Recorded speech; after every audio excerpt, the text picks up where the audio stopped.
I'm Peruvian, Chinese on my dad's side. My father is Portuguese. The number of young Americans with mixed race and ethnicity is rising real fast in the United States. Many are going to college, helping to bridge racial and ethnic divides on campuses nationwide.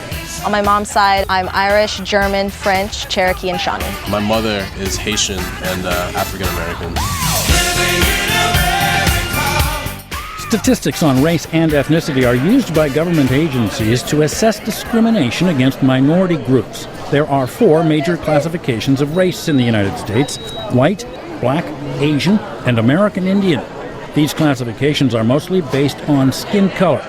Most sociologists say this way of classifying people is not science, but they say it is obsolete. And I think the idea that race has this kind of historical precedent, that it's related to skin color and the kind of genes that you have and all of this sort of thing, that is kind of an old-fashioned idea. There's very little biological difference between the 4 groups. Sims says determining ethnicity is just as problematic, but generally it's related to country of origin, ancestry, and shared language. Hispanic, for instance, is an ethnicity, not a race. Hispanic is attached to people whose origins can be traced to countries where there was Spanish conquest. So they are Spanish-speaking countries. So you can be a Hispanic and be a race. So you can be a Hispanic white, you can be a Hispanic black, you can be a Hispanic Asian. So it's complicated. There's been a steep, rapid rise in the number of multiracial, multi-ethnic young people now living in the United States. Many of these kids are going to college.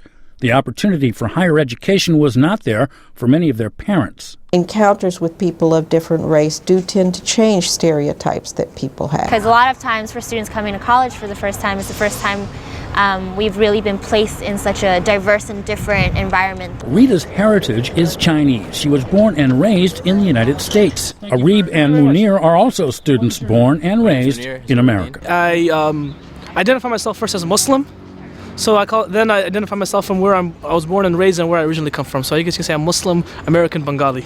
Rita, Areeb, and Muneer say discrimination still exists, even among fellow students, but it's more subtle and many times even unintentional. For example, they might ask if I own a 7-Eleven or a taxi or something along these lines. Most time people assume that I'm usually Pakistani or Indian, but I'm actually Sri Lankan.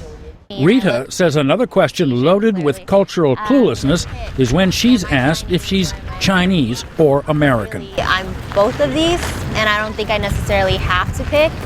And I think that's a lot of the experiences with people of color, right? You're always trying to strive towards, I think, being American, when really how I've made sense of my identity is that I'm both, and that's okay. And it's okay with a rapidly growing segment of the U.S. population. The 3-year-olds in the United States, one of the youngest groups in the United States, now have fewer whites than other racial and ethnic minorities. And of course, as those 3-year-olds get to be 4-year-olds and the people that follow them continue to age up, we're going from the bottom up, from the young up to the old.